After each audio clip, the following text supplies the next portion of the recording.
The main thing is, even on your bad days, to be disciplined enough to just turn up. Even on the days where you're not in the mood, you know what I mean? I'll say to people, like, a lot of people think, oh yeah, being in shape all year round is, you must be super motivated. Bro, everyone has bad days. Yeah, everyone has bad days. Everyone has bad days. You like, you know what I mean?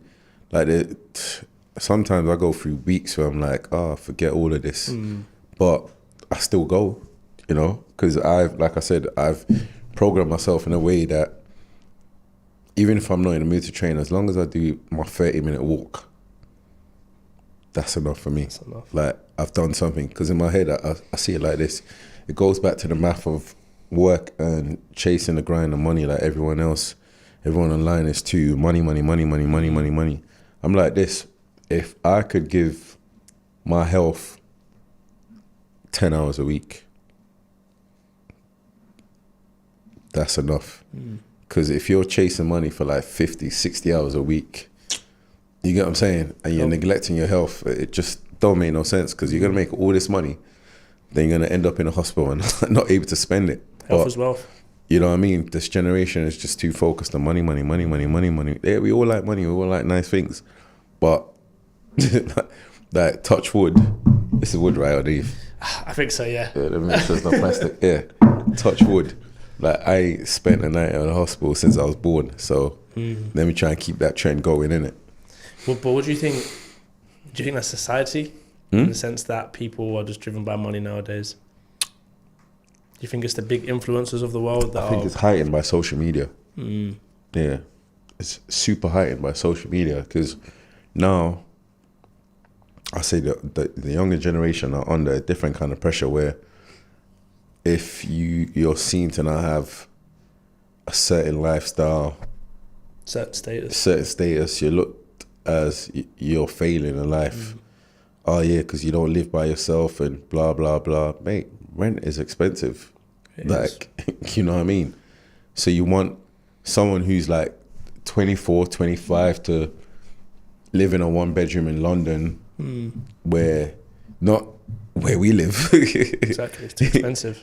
Which is still expensive, but live in main London where you might be paying 1.5 for a 1-bedroom.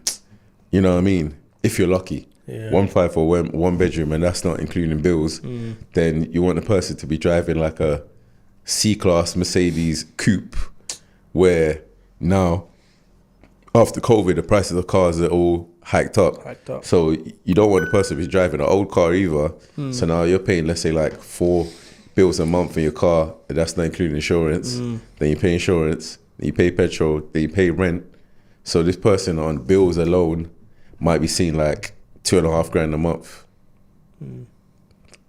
It's a lot of money. It's a lot of outgoings. It's a lot of outgoings.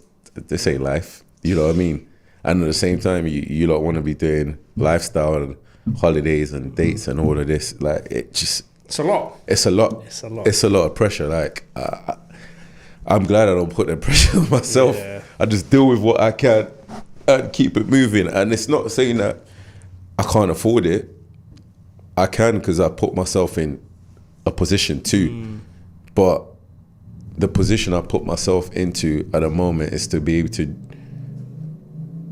from the business I've got now, to get more of those, to put myself in a position where the next 20 years, me going to work is because I want to. Yeah. Not because I have to. There's a difference, you get what I'm saying?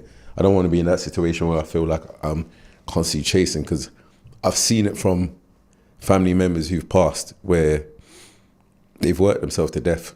You get what I'm saying? Like, my uncle who raised me, I remember, like, he had a stroke, came out of hospital and went right back to work. And that alone just showed me I don't want to be like that. Yeah. You get what I'm saying? Stuck in a rat race. Yeah. Yeah. If you were my age or your younger self, would you go back into PTing, or would you do something differently, knowing what you know now? Did you enjoy doing PT? PT was fun. Yeah, PT was fun. But I'll probably do it slightly different. Still do PTing, but differently? If I did, I would have done it earlier. It's slightly different. Probably won't have stayed in it as long.